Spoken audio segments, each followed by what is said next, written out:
기도하고 시작하도록 하겠습니다. 하나님 감사합니다. 지난 2달 반 동안에 이 포럼을 통하여서 4차 산업혁명과 포스트 코로나 시대에 전도자의 눈으로 어떻게 언약의 여정을 걸어가야 되는지 함께 포럼을 나누게 하시니 감사합니다. 오늘 가장 본질적이고 또 가장 중요한 주제를 오늘 결론적으로 함께 나눌 것인데, 이 시대에 복음 가진 전도자로 우리를 부르신 당연, 필연, 절대적인 이유를 확인하고 우리의 정체성과 우리의 천명, 소명, 사명을 다시 한번 되새길 수 있는 시간 되길 원합니다. 하나님 3단체 또 4차 산업혁명 시대의 오래된 영적 배경을 살피며 우리에게 주신 이 복음이 얼마나 완전한 것이고 충분한 것이며 답이 되는 것인지, 우리가 무엇에 오직하고 집중해야 될 것인지를 다시 한번 결단하며 더욱 영적 서밋의 응답을 누리는 우리 모든 전도자들, 렘넌트를 될 수 있도록 하나님이 축복하여 주옵소서. 감사드리며 살아계신 예수 그리스도 이름으로 기도합니다. 아멘. 네. 우리 4차 산업혁명과 포스트 코로나 시대, 이 중요한 시간표를 그냥 보내지 않고 전도자의 관점에서 함께 포럼을 이제 10주차 이렇게 나누게 되었습니다. 너무 감사를 드리고 또 하나님께 영광을 돌려드립니다. 오늘 이제 10번째 주제, 가장 핵심이고 본질이고 정말 나누고 싶은 주제인데요. 4차 산업혁명 시대 오래된 영성운동의 흐름에 대해서 함께 살펴보면서 정말 전도자가 강조하시는 영적 문제, 그 후유증을 대비하는 전도자들로 우리의 정체성을 확인하는 시간이었으면 좋겠습니다. 하나님 말씀은 사도행전 1장 8절인데요. 오직 성령이 너희에게 임하시면 너희가 권능을 받고 예루살렘과 온 유대와 사마리아와 땅끝까지 이르러 내 증인이 되리라 하시니라. 아멘. 여기서 땅끝까지 이르러 내 증인이 되리라 하시니라. 이 말씀이 성취되어지는 그 유효한 범주는 저와 여러분이 살아가는 이 시대를 포함하고요. 그리고 앞으로 4차 산업혁명 시대가 본격화되는 또 5차 산업혁명이 온다 하더라도 그 시대까지 이 땅끝은 포함이 될 것입니다. 그래서 오직 성령이 임하면 땅끝까지 분명 권능받고 증인될 거라 하셨기 때문에 이 4차 산업혁명 시대에도 하나님은 성령 이 권능을 하나님 주시고 이 복음의 증인되길 분명 하나님 원하실 겁니다. 그렇다면 이 4차 산업혁명 시대에 내 증인이 되리라는 이 말씀이 구체적으로 어떻게 성취가 되어질까요? 구체적으로 우리의 현장과 시대의 상황에 이 맥락이 어떻게 펼쳐질까요? 그런 가운데 2000년 전의 초대교회나 바울이 누렸던 이 성령의 충만의 권능, 정말 21세기를 살아갈 저와 여러분에게 하나님이 허락하시고 부어주시기를 약속하신 이 오직 성령의 권능, 정말 우리의 것으로 함께 누리기를 원합니다. 자, 전도자의 관점은 제가 지속적으로 강조를 해드립니다. 영적 서밋의 세계관, 우리가 이 4차 산업혁명과 코로나 이 시대의 주제를 가지고서 포럼을 나누지만, 여러분 이 주제 외에도 여러분이 섬기는 교회와 또 사역하는 모든 렘넌트와 자녀들에게 앞으로 교육하는 모든 현장, 사역하는 모든 현장에서 사실 이 세계관, 이 관점은 적용이 되어야 됩니다. 그래서 무엇을 보든지 의식주, 육식적인, 겉으로 보이는 표면적인 그런 세상의 나라의 관점을 넘어서서 우리는 보이지 않는 이 사단의 나라, 영적인 이 네피림화되어지는 부분들을 봐야 된다. 이러한 문제인식과 더불어서 하나님의 나라, 우리에게 주신 이 성삼위 하나님의 놀라운 또 보좌의 비밀을 사실 왜 누려야 되는지, 그 이유를 우리가 현장을 확인하는 만큼 사실적으로 아주 역설적으로 부딪혀 오거든요. 그래서 이 땅에 일어나는 지옥 배경을 제대로 볼 때 하나님이 우리에게 주신 신분과 권세가 살아난다라고 10년 전에 세계대학 수련회 때 제가 언약으로 잡았던 말씀이에요. 3단체라는 말씀을 하시면서 이 땅에 일어나는 지옥 배경, 3단체를 통해 일어나는 지옥 배경을 사실적으로 확인할 때 거꾸로 하나님 자녀에게 주신 신분과 권세와 배경이 사실적으로 살아날 것이다. 사실 저는 그 말씀으로 완전 답을 냈었거든요. 저는 4차 산업도 마찬가지라 생각합니다. 정말 이 땅의 사단의 나라, 네피림의 나라가 4차 산업을 통하여서 의식주 문제뿐만 아니라 어떻게 네피림화되는가를 보는 것만큼 우리에게 주신 복음이 얼마나 이 시대적 답이 되는 것인가, 얼마나 정확하고 절대적인 답이 되는 것인가, 그것을 정말 사실적인 확인을 하고 이 복음에 완전 올인할 수밖에 없는 그러한 전도자의 삶을 분명 우리는 살게 될 것을 확신합니다. 그래서 아직 우리는 이미와 이 아직 사이를 살아가고 있는 종말론적 긴장관계를 경험하고 있는 시대를 살아가는데요. 사단의 머리를 박살냈지만 분명 권세를 멸하셨지만 그의 존재, 사단은 여전히 활동을 하고 있습니다. 살아 있습니다. 그래서 창조 타락 구속 완성이라는 이 성경적 세계관, 기독교적 세계관의 큰 틀 속에 우리가 살아가고 있는데요. 불신자는 여전히 12가지 문제의 타락 가운데 놓여 있다면 우리는 이제 그리스도로 말미암아 구속받고 이제 하나님 나라의 완성을 향해 나아가고 있는 언약의 여정 속에 있는 사람들인데 그런 중에 4차 산업혁명 시대를 만나게 되어졌고요. 불신자들은 12가지 문제에 타락된 상태에서 이 4차 산업혁명 시대를 일으키고 발전시켜 나갑니다. 그러나 저와 여러분은 구원받은 하나님의 자녀로서 하나님의 나라를 완성시켜 나가는 그 과정 속에서 4차 산업혁명 시대를 맞이하고 있는 것이죠. 근본적인 토대가 분명 다릅니다. 그렇다면 우리에게 주신 이 복음이 왜 답이 되는지 그것을 우리가 알려면 4차 산업혁명 시대가 단순히 과학기술혁명, 기하급수적인 발전을 이루는 그 시대만이 아니라 어마어마한 영적 배경, 영성운동이 알려져 있다는 것을 보게 되었을 때 반대로 영적 문제가 당연히 올 수밖에 없구나라는 걸 헤아리면서 우리에게 주신 복음이 당연 필요한 절대적으로 확인이 되어질 것입니다. 그래서 무엇인가 이 시대 급변하는 4차 산업혁명이라고 명명할 정도로 급변하는 시대적 상황, all change가 일어나는데요. all change가 되기 전에 all out, 그리고 근본적으로는 all in 된 게 있습니다. 무엇인가 축적되고 응축됐던 그 무엇이 결국은 all out 되게 돼 있고, all in 한 만큼 all out이 되고, 결국 all change를 하게 되는 것이죠. 그러면 이런 4차 산업혁명 시대에 많은 것들이 변화되어지고 있고 흘러가는 것 같은데 그 이면에 오랫동안 축적되고 깔려져 왔던 영적 배경, 영적인 어떤 원동력이 무엇인지 그것을 우리가 살펴볼 수 있어야겠습니다. 자, 현장의 흐름을 한번 요약해 볼 텐데요. 전체 우리 지금 9번 나누었던 내용 통해서 확인했던 부분들입니다. 자, 2015년 구글은 기업의 이름을 알파벳으로 바꿨는데요. 구글이라는 검색 엔진은 그대로 존재하지만 이제 이 검색 기능을 훨씬 초월하는 기업이 되었다는 것을 의미합니다. 그래서 알파벳, 구글 알파벳이 이제 지주회사가 되었고요. 레리 페이지와 이 세르게이 둘 다 유대인인데요. 이 사람들은 세상의 모든 지식을 모으겠다라는 목표를 가지고서 초기에 구글을 설립했지만 구글은 현재 무인 자동차와 휴대폰, 인공지능을 만들고 심지어는 불사 영생 방법까지 현실적으로 모색하는 그런 엄청난 기업이 되었습니다. 시가총액도 엄청나죠. 또 아마존은 한때 모든 물건을 파는 상점으로 만족했지만 이제는 TV 프로그램을 만들고 드론을 설계하며 클라우드 서비스까지 제공하고 있습니다. 이 아마존의 로고가 A부터 G까지 가리키는 것처럼 이 아마존 자체가 사실은 굉장히 광범한 세상의 현장을 커버하겠다라는 것을 내포하고 있고요. 이 페이스북, 애플, 마이크로소프트를 포함한 세계에서 가장 야심찬 이 기술 기업들은 모두 우리의 개인 비서가 되려고 지금 치열하게 경쟁하고 있습니다. 인공지능은 우리의 소중하고 개인적인 것들, 또 일정과 연락처, 사진과 문서들을 모아서 보관하죠. 그러니까 우리가 지금 굉장히 유용하게 효율적으로 쓰는 많은 도구들이 사실상 우리의 개인 정보들, 우리의 모든 흔적들이 이들에게 다 수집이 되고 있다는 겁니다. 거대한 테크 기업들은 사람들이 아무 생각 없이 정보와 오락거리를 찾게 만드는 동시에 또 사람들이 욕망하는 것과 싫어하는 것이 무엇인지 총망라하는 거대한 리스트를 작성하고 있습니다. 어떤 면에서는 3단체 측면에서 이런 테크 기업 측면에서 계속 예비 캠프를 하고 있다라고 보면 되겠죠. 독점적인 테크 기업들은 인류를 자신들이 원하는 의도대로 바꾸려는 의지가 과거의 어떤 기업 집단들보다도 강한 경향을 보입니다. 즉, 과거의 어떤 대기업들이나 3차 산업까지만 하더라도 또 전통적인 어떤 기업들은요, 인간을 자신들이 원하는 대로 바꾸려는 의지가 강하진 않았어요. 어떻게 하면 많은 물건을 팔까? 마케팅 측면에서만 접근을 했었죠. 그러나 오늘날의 이 테크 기업들은 단순히 그들의 아이템이나 물건이나 소프트웨어를 파는 것으로 만족하지 않습니다. 이익을 실현하는 것으로만 끝나지 않는다는 거예요. 인간 자체, 인류 자체, 역사 자체, 미래 자체를 바꾸고자 하는 변화를 모색하는 의지가 굉장히 강하다는 것이 특징입니다. 그래서 인간 자체와 인류 사회의 진화의 방향을 설정하고 통제하려 들고 있습니다.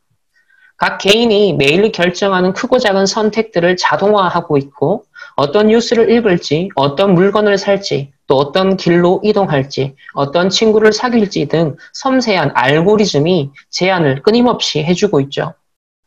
이들은 네트워크와 집단이 가진 지혜와 협업을 기꺼이 신뢰하고 또 파편화되고 원자화된 이런 쪼개져 버린 세상을 복구하려는 깊은 열망을 품고 있습니다. 세계를 연결하면 이 세상의 문제를 해결할 수 있을 것이다 라고 강하게 낙관하고 있고요. 이 테크 기업들은 사용자에게 권한을 부여한다라고 말함으로써 이들이 사용하는 수사법에는 인간의 어떤 개인성, 자율성에 대한 존중이 드러나는 것 같습니다. 이들의 이면에 흐르는 세계관은 사실 그 반대일 때가 굉장히 많은데요. 유럽에서는 이런 테크 대기업들을 하나로 묶어서 가파라고 부르는데 이들이 만든 플랫폼들은 개인정보를 보호하지 않고 지적인 재산권에 매우 적대적인 모습을 보여주고 있습니다. 또한 경제 영역에서는 인류가 공공성과 위대한 목표들을 추구하는 것을 경쟁이 방해한다라는 정교한 논리를 내세워서 더 나은 세상을 만들려는 명분 아래 오히려 자신들의 독점을 정당화하고 있습니다.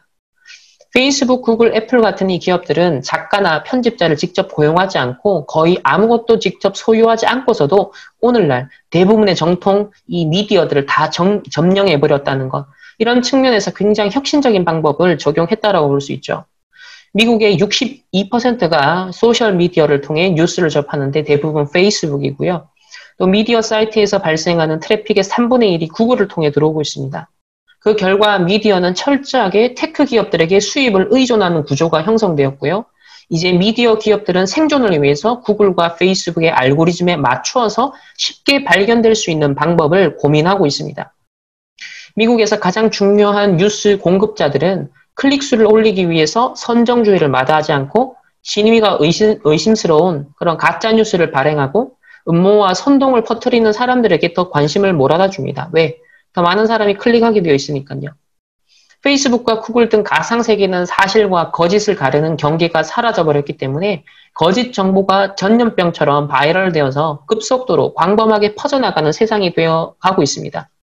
수집한 데이터를 이용해서 각 개인들이 지닌 세계관, 가치관, 또 관심사의 초상화를 만들어내고 이것을 이용해서 대중의 행동을, 심지어 개인의 행동까지 눈에 띄지 않게 유도해서 수익을 창출하고 있습니다. 끊임없이 뭔가를 보고 있고 늘 주의 산만한 상태로 살아가게 된 인간은 매우 중요한 기능인 사색 능력을 상실해가고 있습니다. 그러니까 영적으로 보면은 묵상할 수 있는, 영적으로 집중할 수 있는 그런 능력을 상실해가고 있다 할 수 있겠죠. 집중할 수 없는 분열, 집착, 중독 상태로 계속 살아가고 있습니다. 결국 인간의 영적 상태와 삶의 상태가 황폐되어가는 이 현상이 가속화되고 전 세계적으로 동시화되고 있는데요. 237 나라, 이 세대를 초월하고 국가와 민족을 초월해서 이 스마트폰이 보급된 나라는 굉장히 비슷한 문제와 상태로 지금 수렴해 들어가고 있다는 것이 굉장한 공통적 특징입니다. 한편 구글이 본격 도입한 마인드풀니스 명상을 계기로 전 세계 명상 열풍이 대중화되고 있는데요. 이 스트레스와 병을 완화하고 집중력과 공감력을 향상시키며 심지어 창의력 향상에도 활용이 되고 있습니다. 하지만 오늘날 유행하는 이 명상 열풍의 이면에는 실리콘밸리 테크 기업의 서밋들이 오래전부터 뿌리 내려왔던 창세기 3장, 6장, 11장의 세계관과 명성 운동이 오랜 배경에 있음을 우리는 분별해야 될 필요가 있습니다. 먼저 오래된 역사적인 흐름 속에서 몇 가지 사례를 통해 확인을 해보겠습니다. 첫 번째 인물은 르네 데카르트라는 인물인데요. 합리주의의 시조라고 볼 수 있죠. 예수회에서 교육을 받은 이 데카르트는 이곳 저곳을 떠돌면서 정착하기를 거부했던 인물입니다. 하지만 그의 인생에서 가장 오래 머물렀던, 그러면서 철학의 기틀을 다진 곳은 바로 개신교가 우세하였던 네덜란드였는데요. 데카르트는 암스테르담에서 가정부로 일하던 여성과의 만남으로 프란시라는 딸을 얻게 되는데요. 그의 딸이 프랑스에서 교육을 받을 수 있기를 계획했지만 안타깝게도 6살 때에 그 딸이 죽고 맙니다. 일설에 따르면 데카르트는 스프링 장치가 달린 자동 인형을 가지고 있었는데요. 그 모습이 죽은 딸 프란신을 닮은 로봇이었다라고 합니다. 실제 데카르트가 자동 인형에 집착했던 것은 사실입니다. 데카르트가 살았던 시대의 유럽에서는요, 과학혁명의 하나의 흐름인 기계의 시대가 도래하고 있었던 무렵인데요. 당시 발명가들은 놀랄 만큼 정교하게 만들어진 자동 인형을 계속 발표하곤 했습니다. 유압장치로 움직이는 조각상, 음악을 연주하는 인형, 태엽장치로 빙빙 돌며 사람처럼 움직이는 인형들을 유럽 전역의 왕궁 정원에서 선보였죠. 데카르트는 스프링과 자석으로 움직이는 기계장치를 직접 만들고 싶어 했습니다. 그가 자동 인형에 큰 관심을 기울이게 되었던 배경에는 무엇보다도 당시에 유럽을 분열시켰던 신교와 구교, 즉 개신교와 카톨릭 간에 계속되었던 종교 갈등, 종교 전쟁을 비롯한 과학과 종교 간의 치열한 논쟁들이 그 배경에 있었습니다. 데카르트는 자동 인형 개념을 적용하여서 그의 합리주의 사상을 전개하는데요. 그가 생각하기에 인간을 포함한 살아있는 생물의 몸은 그저 기계와 다를 바가 없었다고 보았습니다. 그래서 확장된 생각 없는 물체인 인간의 육체는 마치 스프링과 레버로 이루어진 자동 인형처럼 그저 자극에 반응해서 생각 없이 움직이기 때문에 인간의 몸은 행성의 움직임과 마찬가지로 과학적인, 기계적인 법칙에 따라서 설명이 가능하다라고 그는 보았습니다. 그런데 인류가 동물의 왕국보다 상위에 있게 된 이유는 인간의 몸에 성스러운 장치가 있기 때문이었는데요. 데카르트는 감옥과 같은 몸이 언젠간 소멸될 수밖에 없는 하드웨어로 보면서 그 안에 정신이라는 소프트웨어가 존재한다라고 보았습니다. 그래서 나는 육체가 없어도 존재할 수 있는 생각하는 존재라고 말한 데카르트는 자신이 순수 이해 혹은 순수 지성이라고 이름을 붙인 그 상태에 도달하기 위한 방법을 보여주려고 했습니다. 여기서 기억해야 될 것이 데카르트가 합리주의의 시조로서 이성을 가지고서 이성을 절대 기준으로 모든 걸 하고자 했잖아요. 그래서 이 이성을 최고의 상태로 만드는, 순수 지성의 상태로 만드는 이 도달하는 방법에 대해서 굉장히 많은 고민을 했다는 거예요. 즉 정신에서 육체적인 욕구를 몰아내어서 신이 의도한 생각이 깃들 수 있는 공간을 확보하려고 했습니다. 데카르트는 이렇게 기록하는데요. 눈을 감으라, 귀를 멈추고 몸의 감각을 차단하라. 모든 육체적인 것의 이미지를 생각에서 몰아내라. 그러니까 순수 지성의 상태, 완전 합리주의를 온전히 실현할 수 있는 자신의 어떤 이성의 상태를 만들기 위해서 굉장한 집중력을 강조했다는 거예요.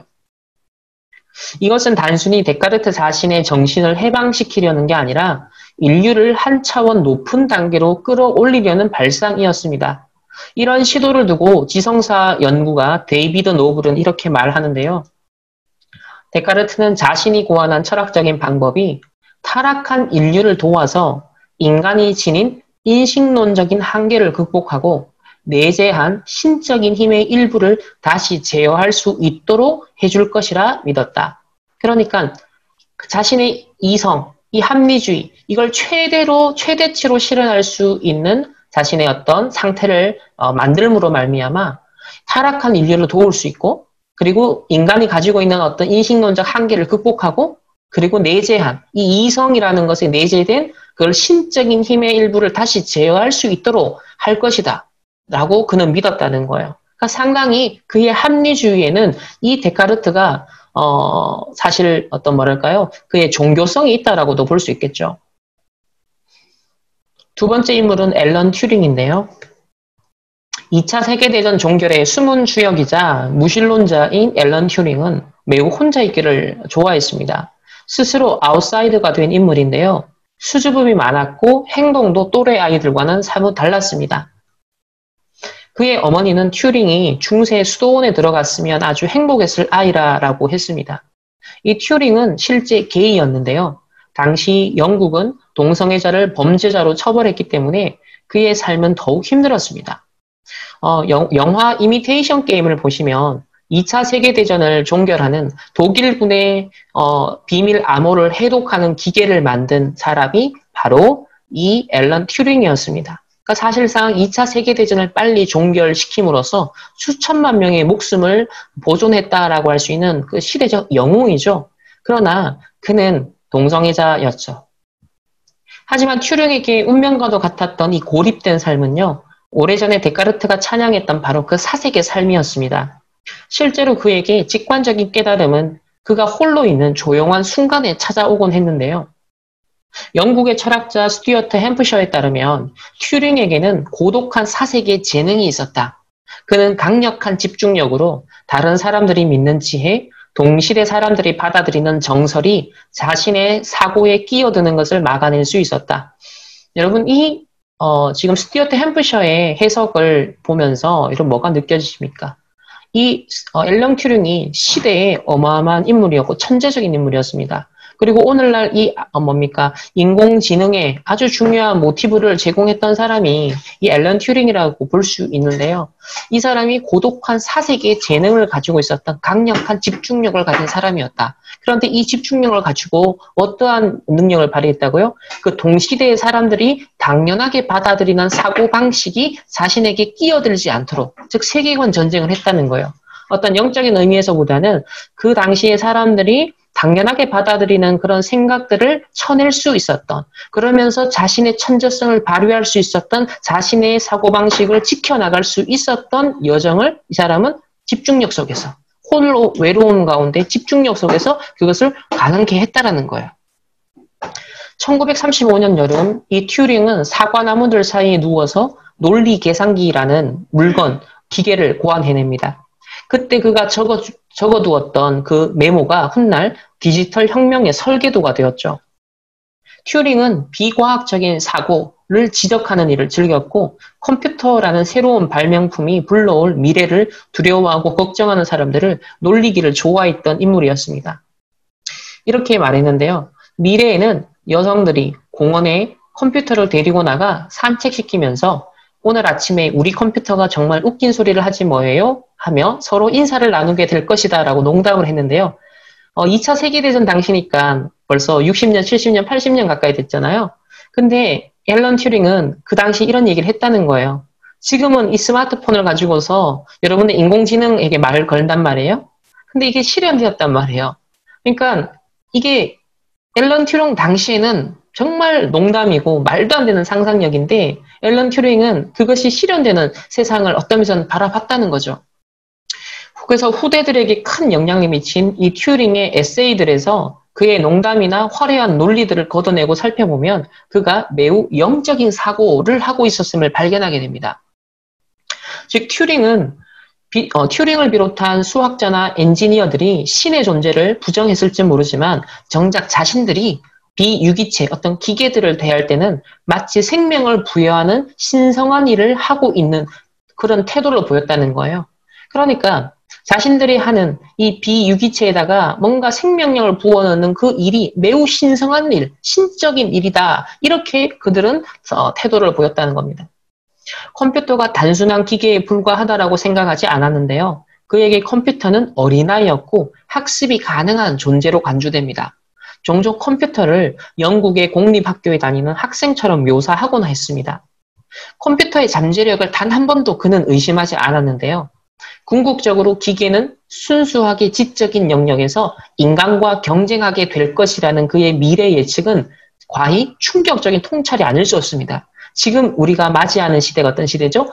인공지능과 우리의 지성이 지금 대결할 수밖에 없는. 그래서 오히려 인간이 할 수 있는 게 한계가 있고 인공지능이 더 잘할 수 있는 게 있어라고 이제는 인정하는. 그래서 인공지능과 더불어서 상생해야 되는 것을 모색하는 시간표가 와버렸어요. 그러니까 궁극적으로 기계를 순수하게 지적인 영역에서 인간과 경쟁하게 될 것이다 라고 그는 예언했는데 정말 실현이 되는 것을 보고 있습니다. 1950년 당시 컴퓨터는 약간의 계산을 할 수 있지만 부피가 엄청나게 크고 할 수 있는 일이 별로 없었죠. 당시만 해도 컴퓨터가 인간의 두뇌가 지닌 능력을 갖게 될 것이라는 믿음을 뒷받침할 만한 근거는 거의 없었습니다. 하지만 튜링에게는 기술 발전에 대한 매우 낙관적인 믿음이 있었어요. 이후에 엔지니어들은 바로 튜링 테스트를 통과할 수 있는 컴퓨터를 만들기 위해서 꾸준히 노력하던 중 이제는 빅데이터로 스스로 학습이 가능해진 인공지능을 개발해서 계속 업그레이드를 하고 있는 상황에 이르렀습니다. 자, 세 번째 인물은 레이 커즈와일인데요. 튜링 테스트를 통과할 수 있는 인공지능 개발을 위해서 거의 종교적 차원에서 추구하는 인공지능 개발을 거의 종교적 측면에서 추구하는 사람들이 많은데 그 중에 바로 새로운 시대의 서막을 알리고 준비하는 그 중심에 선 주역들이 있습니다. 그 대표적 인물이 바로 커즈와일입니다. 그래서 이런 부류들에게 대제사장과 같은 인물로 여겨지는 이 커즈와일, 뛰어난 설명력으로 영리하게 아이디어를 대중화하는 탁월성을 자랑하는데요. 2011년부터는 구글의 엔지니어링 총괄을 맡고 있습니다. 그는 무려 50년 동안이나 이 인공지능 개발에 관심을 가지고 몰두해온 인물입니다. 커즈와일은 강한 인공지능을 철저하게 신봉하며 그것이 지상천국을 만들어낼 것이라 기대하는데 이렇게 탄생할 지상천국을 가리켜서 특이점이라고 우리 지난번에 여러 번 설명을 해드렸습니다. 커즈와일이 말하는 이 특이점은 인공지능이 전능한 힘을 갖게 되는 순간이죠. 그래서 모든 제약과 한계가 사라지기 때문에 강력한 인공지능과 나노기술은 우리가 상상할 수 있는 어떤 제품이나 어떤 상황, 어떤 환경도 원하는 대로 만들어낼 것이다라고 그는 주장하고 기대를 합니다. 한편 이 커즈와일의 굉장히 강한 낙관주의의 배경에는요. 역설적이지만 그를 공포에 빠뜨리는 상처, 트라우마가 자리 잡고 있습니다.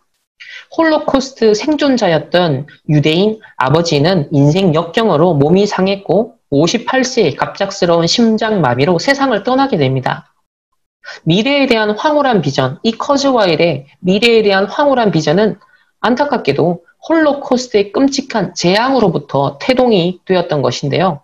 아버지의 죽음은 그의 뇌리에서 떠나지 않았고 이런저런 생각 끝에 죽음을 떠올리게 되면 견딜 수 없이 깊은 슬픔과 외로움에 빠져들었다고 합니다. 하지만 커즈와일은 죽음 문제 역시 엔지니어링으로 기술로서 해결할 수 있다고 장담하는 인물인데요.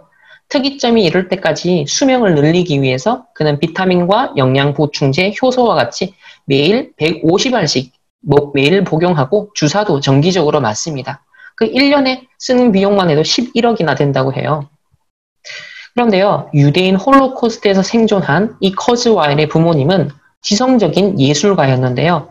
아들이 더 세속적이고 편협하지 않은 종교적 교육을 받기를 원하면서 그의 영혼의 교육은 유니테리언 교회에서 이루어지기 시작합니다. 미국의 이 유니테리언 교회라는 건요, 18세기, 19세기 되면서 드디어 보스턴을 중심으로 해서 뿌리를 내리는데요. 바로 프리메이슨들이 이 기독교인 중에서도 프리메이슨들이 이성을 중심으로 하여서 이제 나아갔던 하나의 방향이 이 유니테리언 교회라 할 수 있습니다. 삼위일체를 부정하고 각종 기적이라든지 신비한 것들을 부정을 하죠. 우리는 6개월간 한 종교를 연구하고 예배 의식에 참가하고 경전을 읽고 종교 지도자들과 대화를 나누고 다른 종교로 넘어갔다.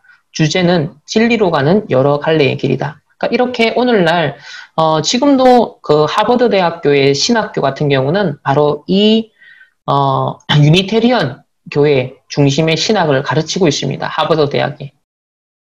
그래서 이 종교다원주의, 종교통합주의랑 이게 같이 연결이 되어지죠. 그래서 6개월간 한 종교를 연구하고 예배의식에 참여하고 경전을 읽고 종교 지도자들과 대화를 나누고 다른 종교로 또 넘어가고 이런 식으로 다양한 종교를 섭렵하면서 진리에 이르는 여러 갈래의 길을 이렇게 종교다원주의로 철저하게 무정된 어떤 면에서는 세속화된 유대인이라고 볼 수 있겠죠. 물론 종교 간에 첨예하게 모순되는 부분도 있지만 세계의 종교적인 전통 사이에는 많은 유사성이 있다는 것을 나는 알게 되었다. 기본적인 진실은 외관상의 모순을 초월할 만큼 충분히 심오하다는 것도 알게 되었다. 그러니까 다양한 종교들도 결국 공통점이 있다. 그래서 그 차이점을 부각시키지 말고 세상의 평화, 이 종교적인 분쟁을 최소화할 수 있도록 종교적인 유사성, 그런 어떤 전통 사이의 유사성을 강조하자라는 이런 오늘날 WCC라든지 종교통합운동과 이 유니테리언, 커즈와일이 가지고 있는 이 인공지능의 어떤 면에서는 아버지와 같은 역할을 하는 이 커즈와일의 생각이 바로 이러한 종교적 배경이 있다라는 거예요. 자, 프리메이슨이 교수를 비롯해서 교육자들이 모여서 하는 컨퍼런스가 있는데요. 그 컨퍼런스에서 어떤 한 사람이 발표를 했습니다. 이 소논문의 제목이 교육자의 전망, 신에 대한 새로운 관점과 종교 간의 조화를 위한 탐구라는 제목에서 뭐라 그랬냐면 이제는 내면에서, 인간의 내면에서 신성의 원천을 찾아볼 수 있기 때문에 더 이상 외부에서 신을 창조할 필요가 없다. 모든 프리메이슨 교육자들의 사명은 이제 천명소명 사명인 거죠. 종교 간의 조화를 방해하는 것과의 투쟁하는 것이다. 그러니까 이제 종교적으로 평화, 함께 더불어 잘 갈 수 있는 종교 다원주의, 종교 통합주의 이런 걸 주장하는 겁니다. 그래서 프리메이슨은 모든 종교들의 본질적인 통일성을 인식하고 있기 때문에 종교적 증오와 의심을 야기시킨 깊은 상처를 치료하는 데 공헌할 수 있고 전쟁과 살생을 야기하는 오해의 간격을 총체적으로 제거할 수 있는 잠재적인 다리 역할, 그러니까 평화의 사도 역할을 감당할 수 있다라고 그들은 주장해 왔습니다. 그래서 그 겨울왕국2에도 보면 엘사가 어떤 역할을 합니까? 엘사 가문과 이 아렌델 왕국의 비극이 정령 신앙에 대한 강제적이고 포괄적인 금지로 인해서 발생했다라는 이런 문제의식이 이 영화에 나타나는데요. 결국 이것은 어디에 연결되냐면 서구 역사에서 인문 종교라든지 신비 종교라든지 오컬트, 미신, 이교도, 우상 숭배가 이 로마에서 퇴출이 됩니다. 언제요? 로마가 복음화되어지고 또 이 기독교가 제국의 종교가 되면서 기존에 있었던 이런 오컬트나 미신이나 이교도, 우상 숭배가 사실 정리가 되죠. 또 그 과정에서 나중에 이제 기독교 자체도 복음의 색깔이 약화되면서 이제 강력한 어떤 이데올로기로 작용합니다. 자, 그러다 보니까 이 학살도 일어나고 또 탄압도 일어나고 이런 일들이 일어났었죠. 그래서 이런 기독교의 어떤 다른 종교에 대한 탄압의 역사에 대한 문제의식이 사실 여러 가지 이런 애니메이션 속에서도 똑같이 문제의식이 연결되게 되어서 나타나고 있는데요. 그래서 사실 이 코로나 때문에 이게 이제 취소가 되었지만 세계 종교 우정 협약식이라는 것이 올해 6월 달에 네덜란드 평화궁전에서 개최될 예정이었습니다.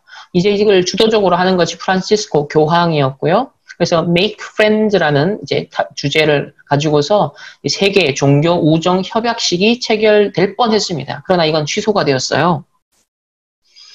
자, 그러면 이제 오늘날은 이 실리콘밸리 중심으로 해서 또 4차 산업혁명의 배경이 되어지는 영적 배경에는 직접적으로는 히피와 반문화 운동의, 반문화의 흐름을 좀 봐야 되는데요.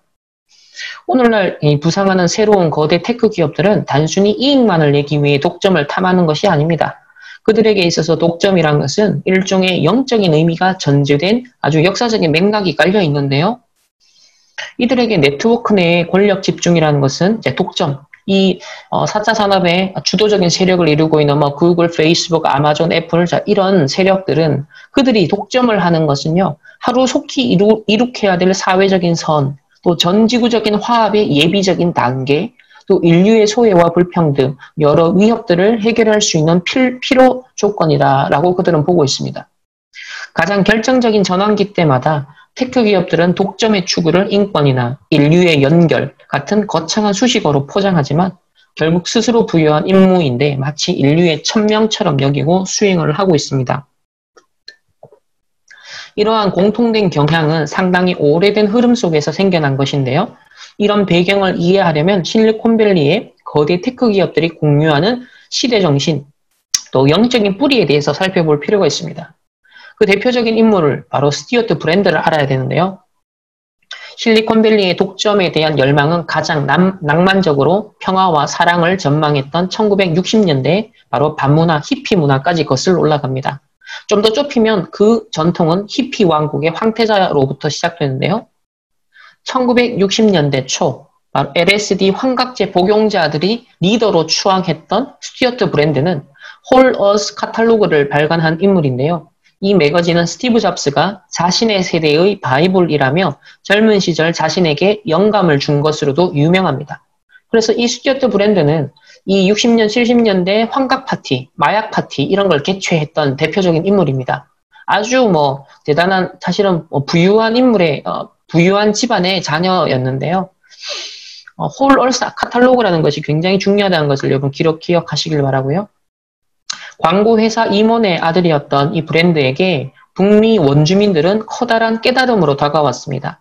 그의 눈에 인디언 보호구역은 지구를 파괴하는 행동에 참여하기를 끝까지 거부하고 우주적인 의식을 잃지 않으려는 사람들의 피난처이자 요새였습니다. 여러분 그 영화, 그 아바타라는 영화 기억나십니까? 그 아바타라는 영화를 보면 딱 이런 이제 이런 아이디어들이 그대로 반영되어서 나타나죠. 브랜드는 자신이 속한 세대의 영적인 갈망을 발견하고 기술이 어떻게 그것을 충족시켜 줄 것인지 설명하는 재능을 가지고 있었는데요. 당시 오늘날의 테드와 같은 컨퍼런스 이런 모임을 계속 조직해 갔던 인물이었습니다. 브랜드는 컴퓨팅 혁명이 일어나도록 영감을 불어넣었던 인물인데요. 실리콘밸리의 엔지니어들은 자신들이 하고 있는 일이 지닌 엄청난 잠재력을 미처 자신들이 표현하지 못했던 그리고 생각하지 못했던 방식으로 설명을 대신해주는 이 브랜드를 무척이나 존경했다고 합니다. 그가 테크놀로지에 짜릿한 이상주의를 불어넣었기 때문에 사람들은 브랜드를 열렬히 추종했는데요. 정치는 인류를 변화시키지 못했지만 컴퓨터라면 할 수 있을 것 같았습니다. 세상이 테크놀로지로 치유가 되고 평화로운 협업 모델을 통해서 하나가 되는 변화에 대한 꿈은 순진하지만 나름의 매력이 있었고요. 실리콘밸리에선 이 순진한 믿음이 상당히 세대를 거쳐서 계승되어 오고 있습니다. 인류를 하나의 초월적인 네트워크를 묶으려는 흥미로운 꿈에서 시작됐던 것이 이제는 독점을 정당화하는 근거가 되고 있고요. 브랜드가 가졌던 이 비전이 페이스북과 구글 같은 테크 기업들의 손에 들어가서 이제 지배의 독점의 구실이 되고 있습니다. 히피 세대에게 영감을 주었던 이 홀 얼스 카탈로그의 세계관의 서문에 잘 표현되는데요. 우리는 신과 다름없으며 그 역할을 제대로 수행해야 합니다. 지금까지 정부나 대기업, 공교육, 교회를 통해 이루어진 권력과 영광을 모두 따져보면 실제로 얻은 것보다 결점이 더 많았습니다. 그런 딜레마에 맞서고 그 성과를 활용하려면 친밀하고 개인적인 영역의 힘이 발전되어야 된다. 이런 생각을 가지고서 이 홀 얼스 카탈로그라는 책을 발간을 했던 거죠. 그 힘은 개인이 스스로 교육을 직접 주도하고 자기만의 영감을 발견하고 자기를 둘러싼 환경을 직접 만들어가며 모험을 원하는 사람들과 공유하는 힘입니다. 라고 밝힙니다. 브랜드는 독자들이 홀 얼스 개념에 근거하여서 모든 것들이 서로 연결되어 있다라고 하는 생태적인 세계관을 갖기를 의도하면서 연결된 그물망에서 독자 자신의 역할을 찾아내길 원했습니다. 오늘날 이 코로나19 때문에 사실 이 생태적 세계관이 다시 부상하고 있거든요. 그래서 우리가 이렇게 살아서는 안 된다라면서 상당히 이 기존의 생태적 세계관을 가지고 실천운동을 해왔던 사람들이 부상하고 있고 또 이 사람들이 쓰고 있는 책들이 이 코로나19를 빗대어서 또 많은 책들을 지금 쏟아내고 있죠. 자, 그러다 보니까는 이런 실리콘밸리에 원래 흐르고 있었던 생태적 세계관과 이게 맞물려서 지금 앞으로 더 많은 주도적인 그런 세계관으로 그래서 가이아라고 이 뉴에이지하고도 연결될 수 있는 가이아 세계관이 오늘날 사실 앞으로 부상할 가능성이 굉장히 큽니다. 실리콘밸리의 독점 기업들은 이윤을 위해서 존재하면서도 암묵적으로 자기들을 브랜드가 평생 추구했던 대로 세상을 완전한 일체, 원네스의 단계로 끌어올릴 혁명 세력으로 간주하는 경향이 있습니다. 그러니까 전 지구를 통합하고 하나로 만들겠다, 연결시키겠다라는 브랜드의 꿈이 오늘날의 이 실리콘밸리에 있는 독점 기업들을 통해서 사실상 실현되고 있는 그런 단계라고 볼 수 있겠죠. 프레드 터너가 저술했던 반문화에서 사이버 문화로에서 지적한 것처럼 이 홀 얼스 카탈로그는 사람들이 마이크로 컴퓨터와 컴퓨터 네트워크를 해방의 도구라고 생각하는 환경을 만드는데 지렛대가 되었습니다. 그러니까 단순히 컴퓨터를 만들고 네트워크를 실현하는 것이 그냥 기술적인 발전이다라는 엔지니어링들의 생각을 넘어서서 이 엔지니어들을 어떤 식으로 추앙하게 했냐면 부추겼냐면 해방의 도구. 그래서 기존의 정치가 해결하지 못하고 경제가 해결하지 못했던 그 문제를 이 지구의 오래된 문제를 해결할 수 있는 해방의 도구가 이 컴퓨터와 네트워크가 될 수 있다라는 굉장한 의식을 심어줬던 것이 바로 이 홀 얼스 카탈로그라는 거죠. 스티브 잡스와 같은 세대의 엔지니어와 해커들, 즉 기술의 최전선에서 컴퓨팅 혁명을 가져온 괴짜들에게는 이것이 전혀 과장이 아니었습니다. 퍼스널 컴퓨팅의 모든 기초가 사실 1960년대 말에 개발되었다는 것도 우연의 일치가 아닌 거죠. 개인용 컴퓨팅, PC라는 개념도 아직 형성되지 않았던 시절에 엔지니어들이 도약하도록 영감을 불어넣어주고 구체화시켜 주었던 인물이 바로 브랜드였습니다. 홀 얼스 카탈로그는 반문화 세계관, 가치관을 테크놀로지로 변모시켰다라고 볼 수 있는데요. 그 마치 탈무드와 같은 역할을 했다는 거죠. 유대인들이 이 디아스포라 흩어진 곳에서 탈무드를 가지고서 생존을 모색하였던 것처럼 사실은 이 엔지니어들이 단순히 기술만 발전시키고 뭐 컴퓨터 기계만 만지는 사람들이 아니라 무엇인가 저항하고 새로운 틀을 만들고 시대를 변화시킬 수 있는, 그래서 그런 반문화적인 세계관, 가치관을 실제로 기술적으로 실현할 수 있는 그런 것에 영감을 불어 넣어준 사람이 바로 브랜드였다라고 할 수 있고, 거기에 책이 바로 홀 얼스 카탈로그다. 그래서 점차 시간이 지나면서 브랜드는 당시만 해도 거대한 장치였던 컴퓨터를 어떻게 하면 개인 해방과 공동체, 전 지구를 연결하기 위한 그런 도구로 사용할 수 있는지를 보여주기 시작합니다. 물론 브랜드 같은 철저한 낙관주의자도 최악의 순간에 직면을 했는데요. 결혼 생활이 파탄나고 자살도 생각했습니다. 하지만 그 속에서도 테크놀로지에 대한 신념이 약해지지 않았습니다. 브랜드의 본질적인 관심은 사실 훨씬 더 영적인 것에 있었는데요. 그가 계속 갈망했던 것은 바로 완전한 일체, 홀네스였습니다. 우리는 말이죠. 완전 원네스인 거죠. 전지구적인 일체. 이것이 주는 기쁨. 그래서 협력과 공유에 대한 갈망, 거대한 시스템 내에서 자신의 위치를 의식적으로 자각하고자 하는 갈망. 그러니까 뉴에이지에서도 전 우주가 사실 의식적으로 연결되어 있다라고 하잖아요. 그래서 테크 기업들의 계보가 이런 히피들의 공동체까지 이어진다는 것은 사실 좋은 징조가 아닙니다. 민주주의나 공동체에 대한 어떤 강한 낙관적인 비전은 역사적으로 항상 독재로 이어지거나 큰 실망을 안겨주곤 했죠. 그리고 또 알아야 될 인물이 마셜 맥루언인데요. 브랜드는 대중적인 아이콘이 된 이 캐나다 학자 바로 마셜 맥루언에게서 여러 아이디어를 차용하였습니다. 맥루언은 미디어는 메시지다라는 이 말로 되게 유명한 사람이잖아요. 맥루언은 보수적인 동료 교수들과는 달리 1960년대 당시 반문화 운동에 직접 참여했던 인물이었습니다. 맥루언은 자신이 쓴 책에서 새로운 테크놀로지들을 신중하게만 다룬다면 세상을 하나의 네트워크로 묶을 수 있을 것이라 예상했습니다. 그 네트워크가 마법의 붕대처럼 세계를 감싸서 흔적도 없이 상처를 치유할 수 있을 것이다 라고 내비쳤는데요. 그러니까 이 맥루언 역시 테크놀로지를 사용하여서 이 기술을 가지고서 세상을 하나의 연결된 네트워크로 만들고, 그러면 그 네트워크를 통해서 상처난 부분을 봉할 수 있는 마법의 붕대처럼 세상을 감쌀 수 있는, 치유할 수 있는 도구다라고 이 맥루언은 인식을 했다는 거예요. 그는 완벽한 테크놀로지라면 지나간 문화의 정신을 전 지구적인 규모로 되살려서 전 세계를 거대하고 행복한 하나의 부족으로 만들 수 있을 것이라고 생각합니다. 지금은 진부할 만큼 유명해진 그의 표현을 빌리자면 바로 글로벌 빌리지, 지구촌이 될 수 있을 것이고, 그 지구촌의 따뜻한 온기는 파괴적인 개인주의와 세상의 파편화된 권력을 상쇄할 수 있을 것이다 라고 그는 기대를 하였습니다. 물론 맥루언은 컴퓨터 테크놀로지와 지구촌이 가진 잠재적인 위험을 예상하고 있었는데요. 거짓 소문은 빠르게 확산될 것이고 감시의 기회가 증대되면서 사생활은 더 이상 존재하지 않을 것이다. 보세요. 60년대, 70년대 사람이 이런 말을 했어요.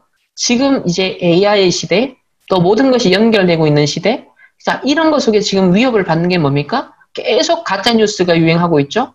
확 감시의 기회, 계속 감시 시스템이 구축되고 있죠. 빅브러더가 실제로 이제 구축되고 있죠. 자, 이런 것들이 이미 이 50년, 60년, 70년대 활약했던 이러한 석학들, 이러한 주도적인 주역 역할을 했던 사람들의 아이디어 속에 다 있었다는 거예요. 그래서 이 맥루언 역시 완전한 일체, 홀네스를 열정적으로 갈망했던 인물이었고요. 더 나아가서 아래와 같은 거창한 포부를 밝힙니다. 놀라운 말을 하는데요. 오늘날의 컴퓨터는 어떤 코드나 언어도 다른 코드나 언어로 즉각 번역할 수 있다고들 한다. 그러니까 지금 구글 사실 모든 언어를 거의 실시간으로 번역할 수 있잖아요. 즉 테크놀로지는 보편적인 이해와 통합이라는 오순절의 상황을 만들어낼 수 있다는 거다. 그러니까 보십시오. 언어가 서로 달랐는데 15가지 나라에서 모였는 이 디아스포라 유대인들에게 하나님이 성령으로 역사하시면서 언어가 소통되어지고 사실은 전 세계 복음이 편만하게 전파되어지는 주춧돌을 놓았던 것처럼 오늘날의 이런 테크놀로지가 보편적인 이해와 통합이라는 오순절의 상황을 만들어낼 수 있다. 이게 벌써 몇십 년 전에 마셜 맥루한이 했던 말이라는 거예요. 근데 지금 그게 실현되는 상황에 왔죠. 논리적으로 볼 때 다음 단계는 번역을 하는 것이 아니라 아예 언어를 거치지 않고 보편적이고 우주적인 의식에 도달하는 거다. 보십시오.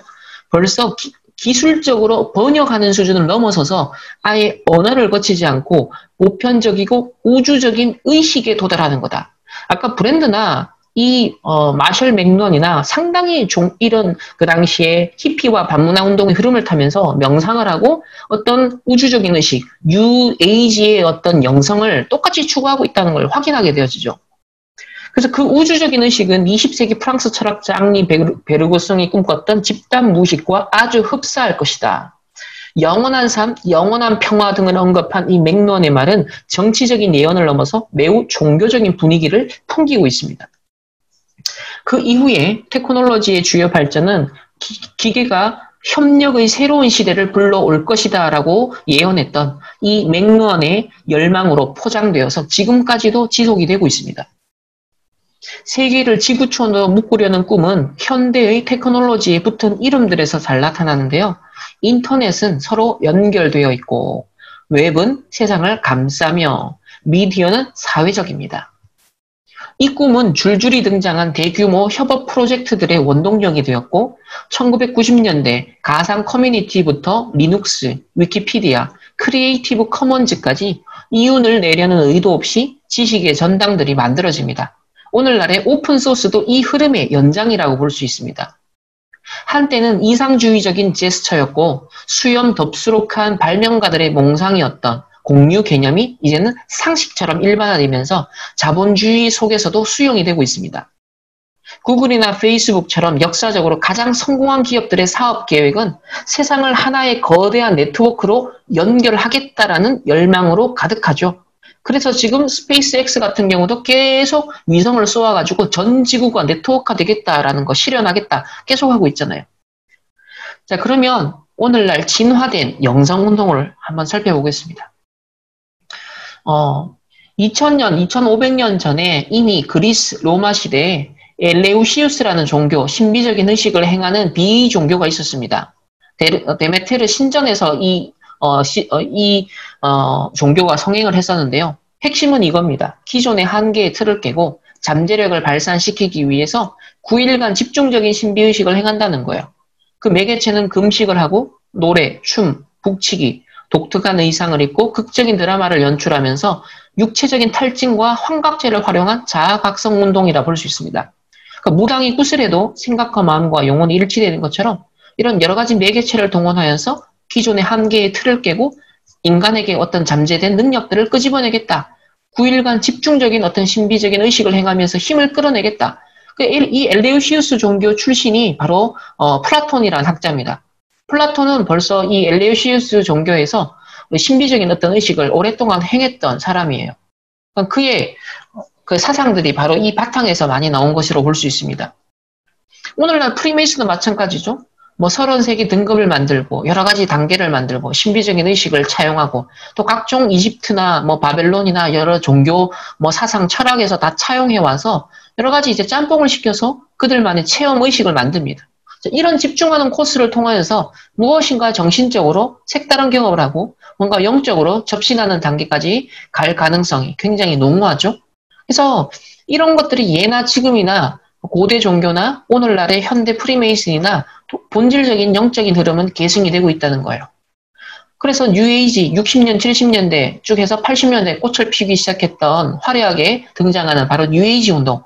이런 영성운동이 이제는 소수운동이 아니라 대중화되어지고 문화화되어져서 전 세계에 보편화되고 있는 실정입니다. 그래서 이 버닝맨 축제 같은 경우도 아시다시피 실리콘밸리를 비롯한 전 세계 정치, 경제, 사회, 문화의 각종 엘리트들이 탑 서밋들이 모여가지고 영성운동을 하고 있습니다. 그들만의 네트워크를 형성하고 있고 일주일 동안 모여가지고 그들만의 신비의식을 행하고 뭐 마약도 하고 뭐 여러 가지 작품들을 전시하고 새로운 영감과 교류, 네트워크 이런 것들을 그들은 추구를 하고 있죠. 현재 세계적으로 권위가 있는 심리학자라든지 그리고 뇌과학자들은 상당 대략 60대 후반에서 70대 정도인데요. 바로 그 사람들의 청춘 시절이 대개 60년대, 70년대 바로 히피 문화, 반문화가 유행하고 있었던 시기였습니다. 그래서 이 존 카바찐, 마인드풀니스 명상을 바로 고안한 존 카바찐이나 그리고 사회적 지능, 그 다음에 그 EQ, SQ, 그러니까 EQ는 감정지능이죠. EQ 개념과 SQ, 바로 사회적 지능, 이 개념을 고안해서 발표한 사람이 데니얼 골먼이라는 사람이에요. 근데 이 사람이 전부 다 누구의 달라이라마의 제자들입니다. 달라이라마가 이 사람들이 대학생 때 미션을 줘요. 너희들이 이 심리학과 뇌과학을 연구해서 명상을 과학적으로 설명을 해라. 그래서 마이너스 되고 우울한 사람들만 명상을 해서 효과를 얻는 게 아니라 정상적인 사람이 명상을 통해서 다른 탁월한 능력을 얻을 수 있고 감정지능을 더 개발할 수 있고 창의성을 더 이룰 수 있는 이런 부분을 과학적으로 한번 연구해봐라 라고 이들의 젊은 시절에 미션을 줍니다. 달라이라마가. 그래서 이 리처드 데이비슨 교수도 마찬가지고요. 결국은 이 사람들이 나이가 들면 들수록 뇌과학과 심리학 그리고 명상을 결부해서 오늘날 세계화를 이루어버린 거예요. 그 결과가 지금 이제 실리콘밸리에서 그냥 꽃을 피우고 전 세계에 지금 퍼져 들어가고 있는 것이죠. 초기 히피들은 UC 버클리, 스탠퍼드 대학 등 명문대학 출신자들이 핵심 멤버를 이루었습니다. 그들은 당시 미국 사회에 전통적으로 뿌리내고 있었던 세계관과 가치관, 저항했었죠. 또 엘리트 히피들은 전통적 세계관 가치관에 맞서서 기존의 서구적인 사고방식과는 다른 사상을 찾아내려 했죠. 그 과정에서 발견했던 것이 바로 동양 철학과 사상, 불교, 힌두교, 요가, 명상. 그래서 이게 뉴에이지로 결국은 같이 또 연결이 되는 겁니다. 비틀즈 역시 마찬가지로 1년 동안 저 인도에 가가지고 영성 훈련을 받습니다. 거기서 많은 히트치는 작품들을 명상을 통해서 만들어내죠. 그래서 그 대표적인 사람이 바로 스티브 잡스입니다. 그래서 그는 매일 1시간씩 명상을 하고 거의 평생 30년 이상을 명상을 하면서 지냈던 건데 비교적 일찍 죽었어요. 결국 개인의 육신의, 정신의 또 영적인 마음의 문제를 해결할 수는 없는 거겠죠. 하지만 아이폰과 아이패드와 같이 시대의 지금 구조를 바꾼 플랫폼 자체를 바꿔버린 이런 탁월한 작품 만들어낸 배경에는 그가 단순한, 그러니까 심플한 것을 추구하고 아주 단순한 것에 몰입하면서 명상하는 데서 이러한 능력들을 발휘했다는 것은 모두가 지금 인정하고 이때 이후로 명상이 더 대중화되는 계기가 되었죠. 그래서 구글에서 마음챙김 명상, 이 마음챙김 명상이 세계적인 엘리트들에게 주목을 받고 있는 배경에는 바로 구글의 활동이 있었죠. 차드 멍탄이라는 사람이 기획한 4명 검색 프로그램은 마음챙김 명상을 적용한 바로 능력개발 명상 프로그램입니다. 차드 멍탄은 이 프로그램의 최종 목적이 세상의 평화를 실현하는 것이라 밝혔는데요. 그의 계획은 먼저 구글의 거대한 네트워크를 이용해서 명상을 전 세계에 확산시키는 것이었습니다. 그래서 차드 멍탄은 상당히 전략적으로 구글을 이용을 했어요. 이 사람은 본래 명상을 전 세계화 시킬 목적을 가지고 있었어요. 이 사람 역시 달라이라마의 제자이기도 하고요. 그런데 이 구글이라는 전 세계의 어마한 네트워크를 가지고 있는 이 구글에다가 명상을 뿌리내리게 만들므로써 구글을 통하여서 구글을 지렛대로 해서 실리콘밸리에 이 명상이 더 퍼져가게 되어지고 그 지렛대를 활용해서 전 세계의 많은 대중들에게 명상이 흘러들어가게 했던 주요 인물이 이 차드 멍탄이었습니다. 명상을 통해서 인간의 행복도가 높아진다는 연구 결과물들이 쏟아지고 있죠. 차드 멍탄은 명상을 함으로써 인간의 행복감을 높일 수 있고 이를 통해서 개인은 물론 인간관계도 더 좋아지고 더 나아가서 좋은 사회를 이룩하면 각 나라도 살기 좋아져서 결국에는 세상이 평화로워진다라는 그런 논리를 주장하고 있어요. 즉 명상을 통해서 유토피아 실현이 가능하다라는 주장을 하고 있죠. 차드 멍탄과 마크 레서는 이후에 여러 기업들 이제 강연을 하기 시작합니다. 이러한 강연을 통해서 인기를 얻게 되고 이후에 많은 기업들이 명상의 효과를 자각하고 비즈니스 현장에 도입하기 시작했던 거죠. 이것이 명상과 마음챙김 붐이 전 세계적으로 일어나게 되었던 바로 배경입니다. 그래서 지금은 위즈덤 2.0이라든지 그러니까 이 위즈덤 2.0 설명을 보시면 고대의 지혜와 현대 IT의 만남. 이 보면 고대의 지혜는 뭐가 포함되는지 아십니까? 아까 앞에서 봤던 그런 신비적인 종교, 고대 신비 의식을 행하는 비의 종교 이런 것들의 고대 지혜라고 표현을 하는 거예요. 그래서 이런 것들과 현대 IT를 같이 융합을 하겠다라는 거예요. 위즈덤 2.0이라는 것이. 그래서 이 실리콘밸리의 명상 컨퍼런스로 자리를 잡고 이것이 이제 아시아에 우리나라에까지 소개가 되었습니다. 그래서 여기 보세요. 우리나라도 실리콘밸리에서 온 마음챙김 컨퍼런스 위즈덤 2.0 코리아 삶의 방향성을 찾아가는 축제 이런 식으로 스타트업을 하는 사람들을 중심으로 이 젊은이들 정말 이 실리콘밸리의 이제 어떤 면에서 4세대 주자들로서 우리나라에서 꽃을 피우려고 하고 따라가려고 하는 사람들이 이제 이 실리콘밸리 문화를 받아들이고 있는 거예요. 그래서 대표적으로 이 구글의 명상, 마인드풀니스 명상을 우리나라에 도입을 한 사람이 바로 유정은 대표인데요. 이 사람이 마보 앱을 만들어서 지금 어마어마한 사람들이 이 앱을 활용을 하고 있고 상당히 지금 현장의 역량, 또 특별히 CEO라든지 또 이 스타트업이라든지 또 젊은 이런 뭔가 지금 달려가고 있는 그런 사람들에게 많은 쉼과 또 어떤 안식을 주는 역할을 하고 있어요. 그래서 실제로 이 실리콘밸리에 있는 엘리트들이 모이는 영성훈련 모습인데요. 일종의 클럽, 멤버십을 만들어서 클럽을 만들어요. 그러면 술도 마시고 교류도 하고 뭐 댄스 파티도 하고 하면서 이들이 모여가지고 뭘 하냐면 정기적으로 명상을 하는 거예요. 이 명상을 할 때는 단순히 이런 명상만 하는 게 아니라 여러 가지 기계적인 장치를 활용해서요. 다양한 종류의 명상을 체험을 합니다. 이런 식으로. 이거 유대인 집에, 이 사람이 이제 제일 아래에 있는 머리 뽀글뽀글한 사람 있죠? 이 사람이 유대인인데요. 이 사람 집이 일종의 미션, 명상 미션 온 홈을 하는 거예요. 그래서 이 실리콘밸리에 있는 여러 실리콘밸리에 있는 기업들의 엘리트들이 모여가지고 정기적으로 기계 정치를 통해서 이제 뇌에 어떤 자극을 일으켜가지고 오래 명상하지 않아도 깊은 단계로 갈 수 있는 이런 아주 인위적인 장치까지도 개발해서 그들은 지금 계속 진화해 가고 있습니다. 그러니까 새로운 지금 명상 운동, 영성 운동이 일어나고 있는 거죠. 이제는 뭡니까? 이렇게 VR을 통하여서도 명상 컨텐츠가 앞으로 더 많아질 거예요. 그러니까 증강현실이라든지 뭔가 앞으로 이제는 더 생생하고 자극적인 명상 체험 프로그램들 그리고 그런 플랫폼들, 소프트웨어들이 개발이 될 겁니다. 예전에는 빌 게이츠가 생각 주간이라고 그래가지고, 생각을 깊이, 다른 거 안 하고, 일주일 동안이나 이렇게 깊이 생각하기 위해서, 이제 혼자 은둔하는 그런 스케줄을 갖는다는 얘기는 듣긴 들었는데요. 근데, 예전에는 이 사람이 이제 명상이 환생과 관련된 미신이라 생각을 했는데, 최근에 명상에 대해서 깊은 이해를 하게 되었다라고 말을 합니다. 여기 보면 2018년 12월 3일에 내가 명상에 빠진 이유라는 제목으로 빌 게이츠가 블로그를 올렸어요. 일주일에 두세 차례 10분씩 명상을 한다.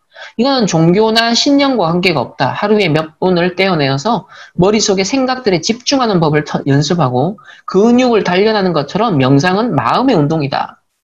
그 계기가 있대요. 빌 게이츠가 명상에 관심을 갖게 된 계기가 바로 유발 하라리, 그 호모 데우스 제가 소개해드렸잖아요. 4차 산업혁명의 과학 기술력을 동원하여서 이제 인위적인 인간의 진화, 신으로서 진화하는 인간으로 스스로 설계하고 만들어가겠다. 이런 것들을 굉장히 낙관하는 이 책을 쓴 유발 하라리의 21세기를 위한 21가지 재현이라는 책에서 이 명상을 소개하거든요. 그래서 인간의 마음은 항상 걱정한다. 이건 필연적이다. 현대인들은 테러, 기후변화, 인공지능, 프라이버시 침해, 국제분등 등 걱정거리가 너무 많다. 그래서 이러한 공포에 맞설 유용한 수단을 제안하는데 21세기의 삶은 바로 마음을 챙기는 명상을 요구한다라고 이 유발 하라리가 강조하고 이것이 바로 이 빌 게이츠가 결정적으로 명상을 하게 된 계기가 됩니다.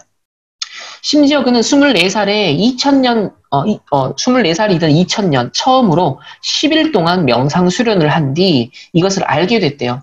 그때까지 살면서 배운 것보다 더 많은 것을 깨닫게 되었다고 합니다.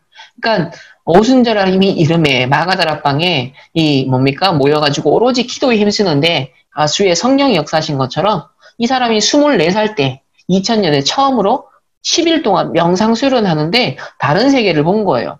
그래서 명상을 통해 얻는 집중력과 어떤 명정함이 없었다면 사피엔스, 호모데우스를 쓰지 못했을 것이다라고 말합니다.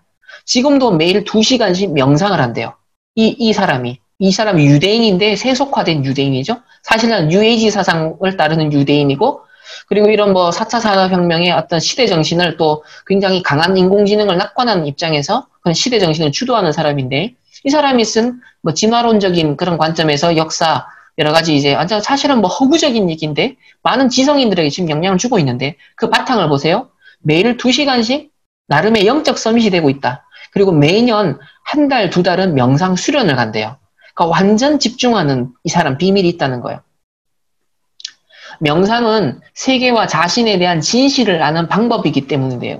그럼 명상을 소개하는 이유를 이렇게 말합니다. 적어도 독자들이 내가 어떤 색깔의 안경을 끼고 세상을 보는지, 그리고 그것에 의해서 내 시야와 글쓰기가 어떻게 변조되는지 알게 된다면 좋지 않을까 싶다. 명상은 그가 세계를 보는 방법론이다. 즉 뭡니까? 유발 하라리에 있어서 명상은요, 세계관인 거예요. 그러니까 저는, 우리가 이 하나님의 나라를 볼 수 있는 사단의 나라를 분별하고 하나님의 나라를 보고 그러니까 이게 뭡니까? 우리가 묵상하고 말씀을 묵상하는 것 그것 자체가 우리가 영적 세계를 분별하는 바로 우리의 세계관이라는 거예요.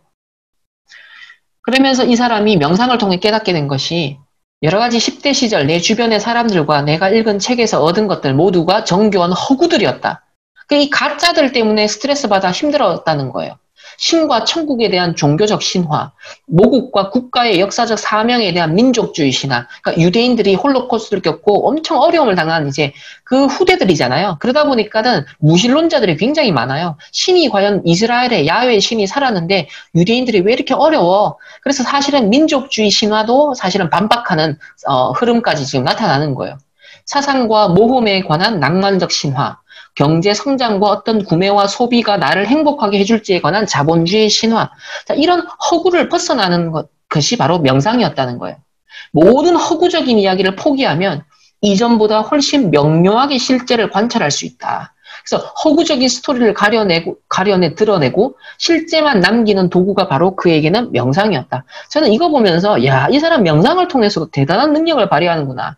우리가요, 많은 불신앙하고요, 현실 속에서 불평하고요, 많은 어떤 면에서는, 사실, 또, 뭡니까, 현실, 사실, 진실, 영적 사실을 분별해야 되는데, 우리가 진실과 영적 사실, 하나님의 계획을 분별하지 못하고, 사실과 현실에 속을 때가 굉장히 많거든요. 그리고 불신앙할 때가 굉장히 많잖아요. 그런데, 우리는 그런 것들을 그게 가짜잖아요, 사실은. 하나님의 절대 계획이 있는 건데, 문제와 사건과 어려움 속에 하나님의 소중하고 아름다운 계획이 있는데, 우리가 그걸 분별하지 못하는데, 오히려 이 사람은 뭐냐면, 명상을 통해서 허구적인 스토리, 자신을 열받게 하고 스트레스 주는 것들을 가려낸다는 거예요. 우리는 묵상을 통하여서 하나님이 주신 관점을 가지고서 현실과 사실을 넘어 진실을 보고 영적 사실과 하나님의 절대 계획을 봄으로써 사실은 뭡니까? 어마어마하게 스트레스 받을 수 있는 상황인데 요셉이 형들을 죽이지 않고 형들을 살리잖아요.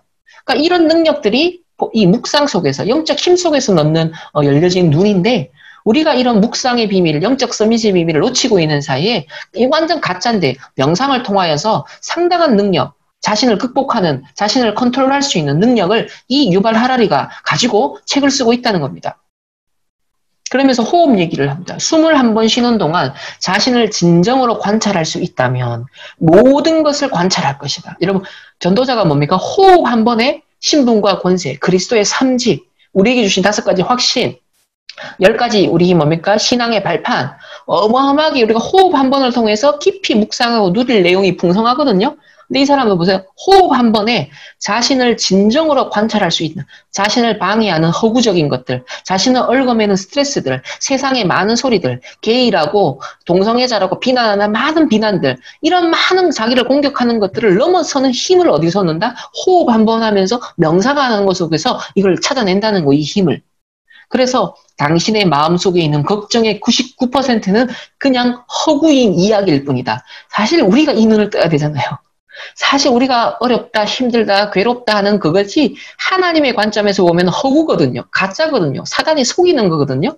복음의 관점에서 하나님이 응답 주시는 거거든요. 하나님이 발판 주신 거거든요. 근데 우리는 영적 힘이 없으면 속아버려요.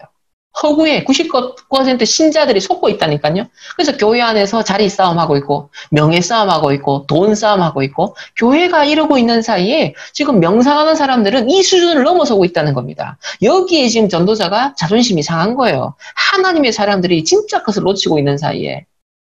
그래서 그는 명상을 통해서 동성애자에게 가해지는 개인적인 고통을 극복했을 뿐 아니라 종교에서부터 민족과 국가와 이데올로기 등 인간이 만든 모든 스토리의 허구를 밝혀서 자신의 책을 담아냈다는 거예요. 자신의 책을. 그러니까 명상을 통해 영적 서밋이라는 것을 통해서 뭐예요? 기능 서밋, 문화 서밋 지금 이르렀다는 거죠.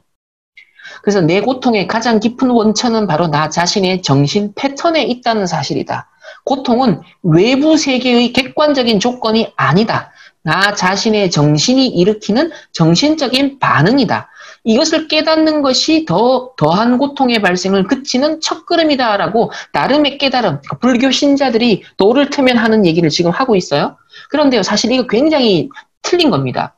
뭐 원죄는 외부적인 조건이거든요. 외부적인 객관적 조건이거든요. 우리가 왜 고통이 있습니까? 왜 우리의 슬픔이 있습니까? 왜 많은 문제와 사건과 저주와 재앙이 인간에게 들이닥치죠? 바로 외부 세계의 객관적인 조건, 바로 원죄라는 조건이 있다는 거예요. 내 내면과 상관없이 이미 발생해버린 원죄라는 사건이 있었기 때문에 우리 인간에게는 고통이라는 게 오는 거예요. 그런데요, 이 뉴에이지 사상, 명상하는 사람들이 어떤 오류를 범하고 있냐면, 고통은 외부 세계의 객관적 조건이 아니라 내가 생각하고 마음 먹는 대로 바꿀 수 있다.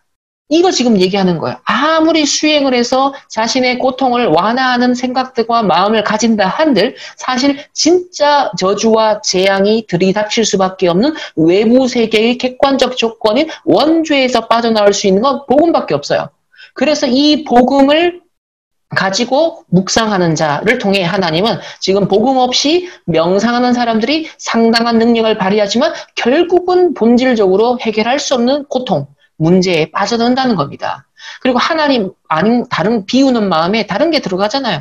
그렇기 때문에 앞으로 어마어마한 영적 후유증이 온다는 겁니다. 영적 문제가 더 올 수밖에 없다는 거예요. 원죄를 부정하고 그것을 스스로 극복해 보려고 몸부림치는 인간에게 더 큰 고난과 근본적인 문제는 온다는 겁니다. 그래서 나는 종교적 관점에서 명상을 하는 것이 아니다. 그냥 현실을 더 명확히 보려는 것이다. 그래서 평화롭고 행복한 사람이 될 수 있다라고 스스로 속고 있고 속이고 있는 증인이 되고 있다는 게 문제예요. 그래서 문제는요, 다시 말합니다. 모든 사람이 죄를 범함에 하나님의 영광에 이르지 못하므로 본질적으로 혼돈과 공허와 흑암의 영적 상태에 직면할 수밖에 없다라는 겁니다. 그래서 이에 이르되 내가 나온 내 집으로 돌아가리라 하고 와보니 그 집이 비고 청소되고 수리되었거늘 이에 가서 저보다 더 악한 귀신 7을 데리고 들어가서 거하니 그 사람의 나중 형편이 전보다 더욱 심하게 되리라. 이 악한 세대가 또한 이렇게 되리라. 여러분 4차 산업혁명 시대에 많은 주도하는 세력의 핵심적인 생활을 보시고 그들의 삶의 이면에 보시면 영적인 게 있어요. 종교성이 있습니다. 대다수가 명상을 해왔고 명상을 하고 있습니다. 그걸 통해서 인공지능을 개발하고 어마어마한 특이점을 추구하고 있고 뭡니까? 호모데우스가 되려고 합니다. 그러나 원죄를 알지 못하고 스스로 비우는 그 마음속에 반드시 흑암운동 공허가 자리 잡게 되어 있고 더 심해질 거라는 거예요. 이걸 전도자가 봐야 됩니다. 그래서 영적인 후유증, 정신병 후유증이 온다라고 하시는 거예요. 그렇다면 우리가 어떤 집중을 해야 될까요?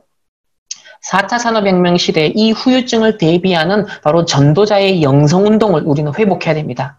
지금 4차 산업혁명에도 이런 영성운동의 배경이 있잖아요.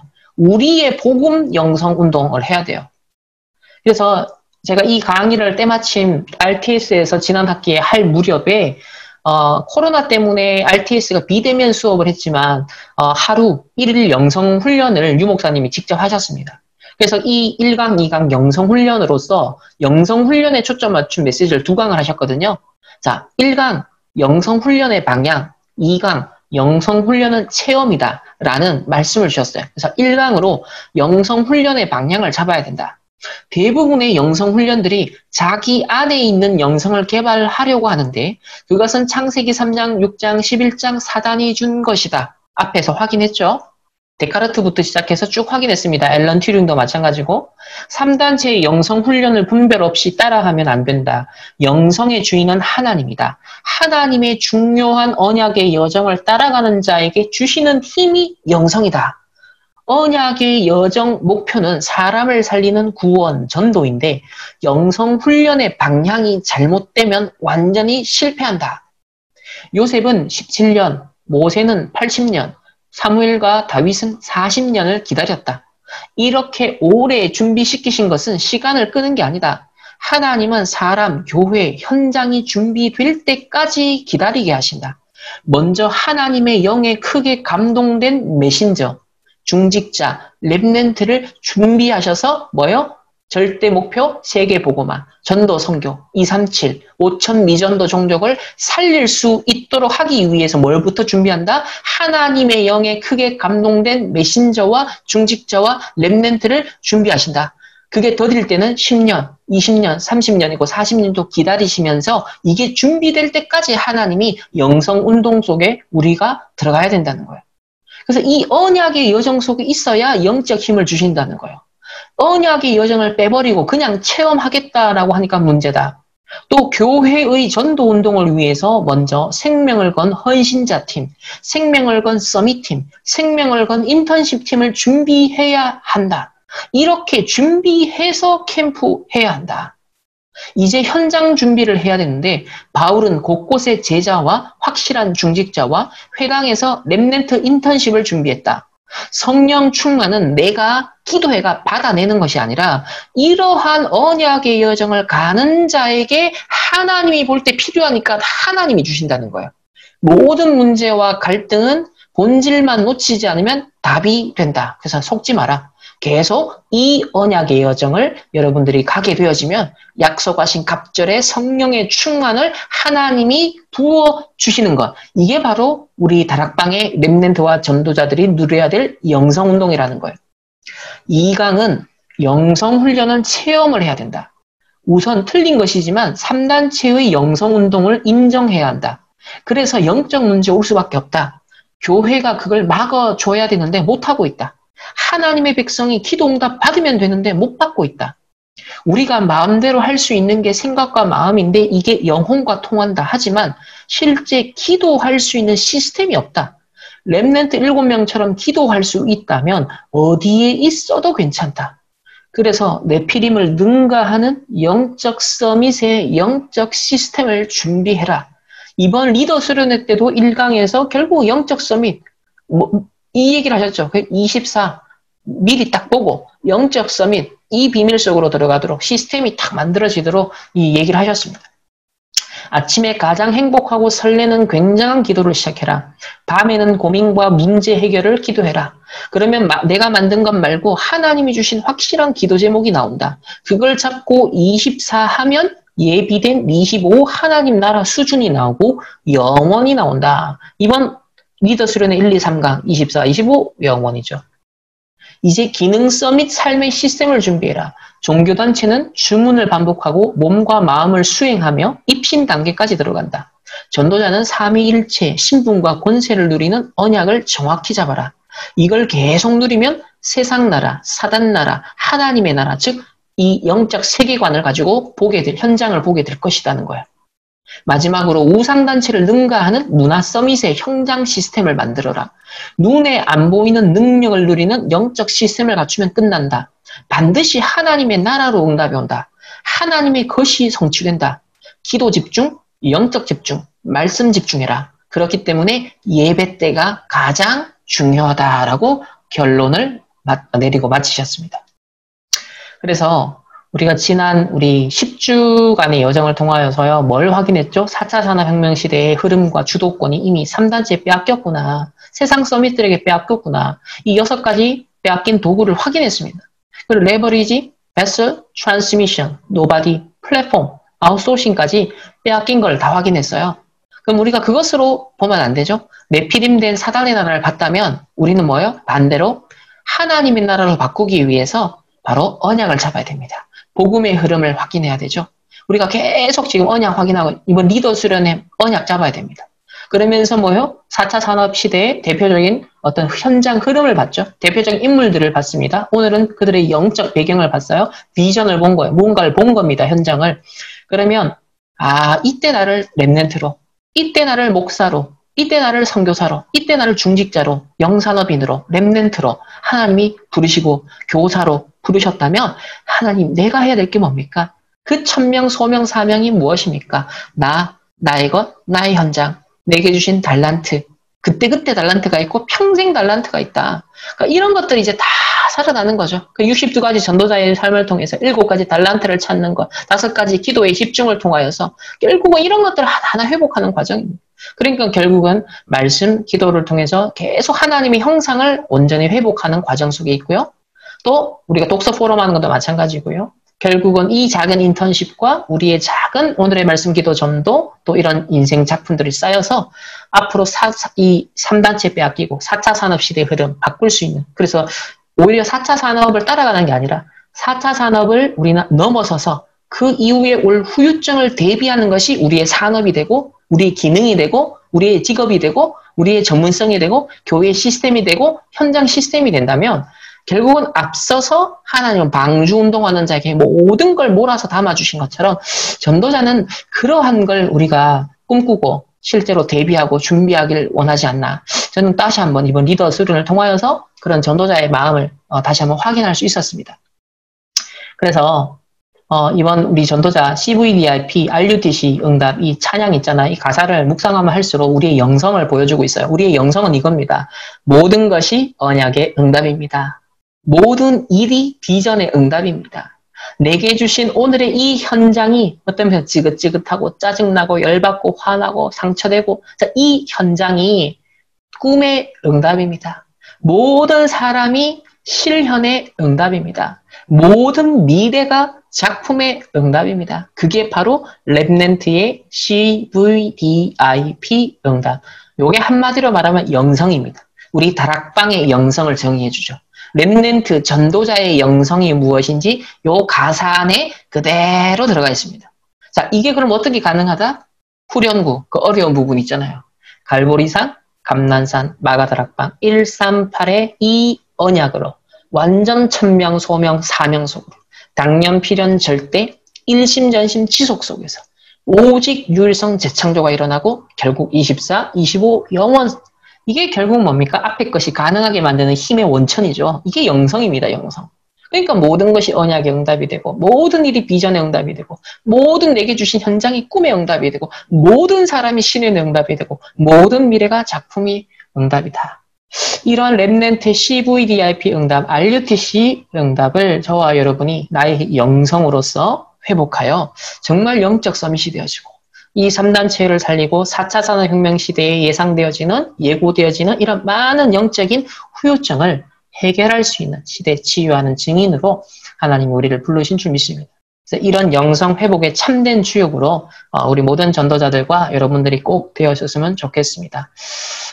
그래서 오늘의 이제 포럼 주제는 구속사의 여정 가운데 장기화된 이 코로나19 상황은 4차 산업혁명 시대를 더욱 가속화시키고 있는데요. 이때 육신적 차원뿐 아니라 영적 차원에서 분별할 수 있는 전도자의 관점이 요청이 됩니다. 4차 산업혁명은 표면적으로 최첨단 과학기술에 의한 인류 미래의 발전을 주도하는 것처럼 보입니다. 하지만 기하급수적인 발전 그 이면에 흐르는 영성운동의 흐름을 볼 때 뒤따르는 정신적, 영적 문제의 후유증이 과연 어떻게 나타나게 될까요? 시대를 치유하고 살릴 복음 전도자로서 우리가 집중하고 누려야 할 영성운동의 본질에 대해서 함께 나누어 봤으면 좋겠습니다. 또 자유롭게 포럼을 하시면 되겠습니다. 기도하고 마치겠습니다. 하나님 감사합니다.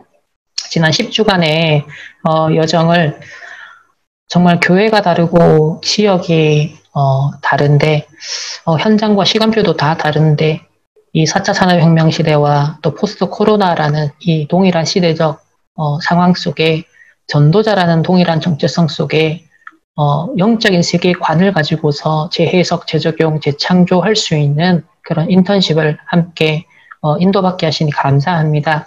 또 여기에 대한 하나님의 이유가 분명히 있을진데 하나님 전도자를 통해 이미 4차 산업혁명 시대의 후유증이 올 거다. 여기에 대해서 대비하라라고 분명히 하나님 말씀하셨습니다. 하나님 노아가 하나님께서 명령하시고 거기에 따라 방주 운동을 준비했던 것처럼 이 시대 정말 치유하고 살릴 수 있는 정말 시스템을 교회가 준비하고 우리 현장이 준비하며 우리 개인이 준비할 수 있는 하나님 중요한 응답이 시작되기를 원합니다. 정말 24 기도할 수 있는 영적 서밋이 되게 하여 주옵시고 이미 시대를 우리에게 보여주셨사오니 하나님 이 시대를 보는 것을 가지고 정말 이 시대를 대비할 수 있는 24의 영적 서밋들이 될 수 있도록 참된 영성운동이 우리의 현장 속에서 시작될 수 있도록 하나님이 축복하여 주시고 또 이분들이 있는 개인 가정과 섬기는 교회와 섬기는 모든 현장에 하나님이 복에 복을 더하시고 그 현장에서 많은 사람들에게 이 복음의 답을 줄 수 있는 앞으로 4차 산업과 포스트 코로나 후유증에 하나님 어려움을 겪는 많은 사람들에게 복음의 정말 인생의 답을 줄 수 있는 귀한 전도자들 될 수 있도록 축복하여 주시고 또 이분들을 통하여 하나님 렘넌트들이 4차 산업혁명 시대에 정말 전도자들로 정말 세워지는 귀한 발판이 세워질 수 있도록 축복하여 주옵소서. 감사드리며 살아계신 예수 그리스도의 이름으로 기도드렸습니다. 아멘.